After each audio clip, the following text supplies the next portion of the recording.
Failure is not the opposite of success. Failure is part of success. Thomas Edison didn't just invent the light bulb on his first try. He failed thousands of times before he got it right.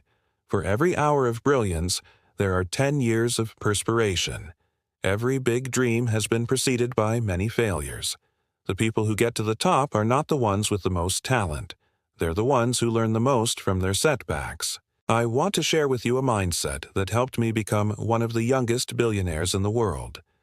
As an entrepreneur, I had a lot of pressure put on me from a very young age. When I was 21 years old, my first company went bankrupt.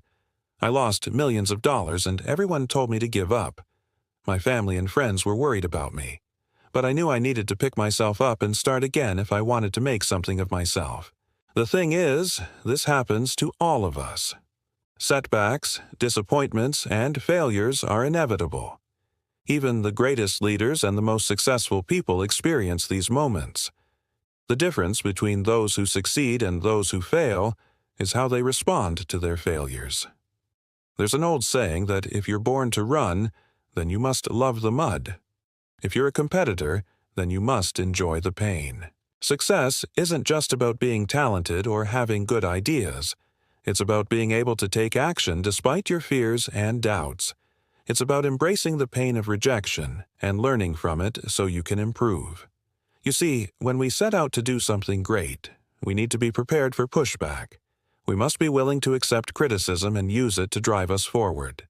Those who can embrace the suck, as they say, are the ones who come out on top. So here are 3 ways to do that. Number 1, turn every disappointment into a source of knowledge. The first step towards embracing the suck is to have a growth mindset. This means that you see setbacks not as a reflection of your worth, but simply as an opportunity to learn and grow. You need to be able to say to yourself, "This, too, shall pass." Whatever you're feeling now won't last forever, so don't let it consume you. Instead, focus on what you can control, which is your attitude and actions. When you adopt a growth mindset, failure becomes fuel rather than a setback. And this is a powerful way to move forward. But how do you actually do it? Well, you need to ask yourself 3 questions whenever you face a setback. Number 1, what can I learn from this? No. 2, how can I improve next time? And number 3, who can I help by sharing my story? By focusing on these questions, you turn every disappointment into a source of knowledge and power.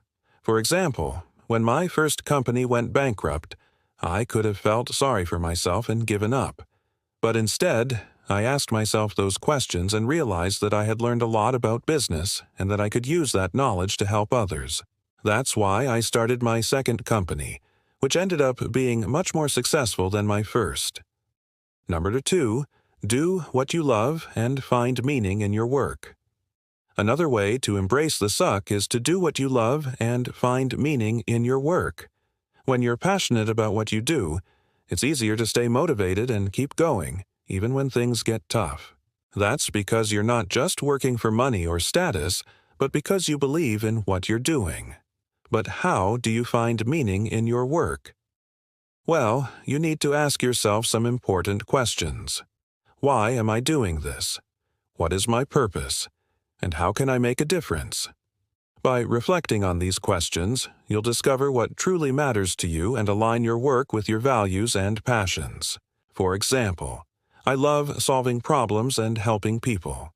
So when I saw the problems in education, I felt compelled to do something about it. I didn't want to just make money. I wanted to make a real impact. That's why I started my nonprofit organization, which provides educational resources to underprivileged children. Number 3, surround yourself with positive influences and seek support. The third step to embracing the suck is to surround yourself with positive influences and seek support. When you're facing challenges, it's easy to feel isolated and overwhelmed. But when you have a strong support system, you can lean on them for help and encouragement. But how do you find positive influences in your life? Well, you need to be intentional about the people you spend time with. Seek out those who inspire you, support you, and challenge you to be better.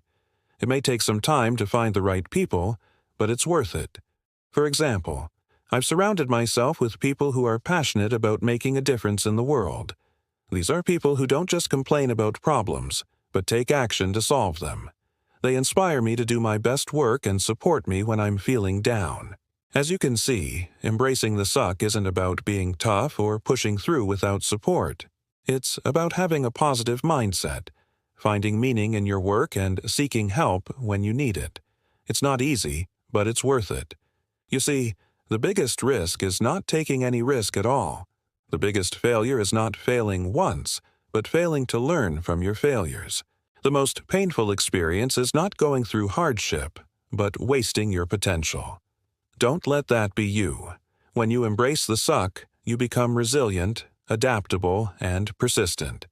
You become someone who doesn't give up in the face of adversity, but uses it as fuel to achieve their goals. You become someone who can overcome any obstacle and achieve anything they set their mind to. So I challenge you to take action today. Start that project you've been putting off. Reach out to that person you've been wanting to meet. Take that risk that has been holding you back. Don't let the fear of failure or the discomfort of rejection stop you from pursuing your dreams. Embrace the suck and start today. And remember, it's not about being the most talented or the smartest. It's about being the most dedicated and persistent. It's about embracing the pain of rejection and learning from it. It's about turning every setback into a source of knowledge and fuel for your success. So go out there and take action. Trust that you have the ability to learn and grow from your experiences. Trust that you can find meaning and passion in your work. Trust that you have the strength and support to overcome any obstacle. Trust that you can do it. If you enjoyed this video, you will love the one I made on why being alone made me a billionaire. Check it out here. Thank you for watching.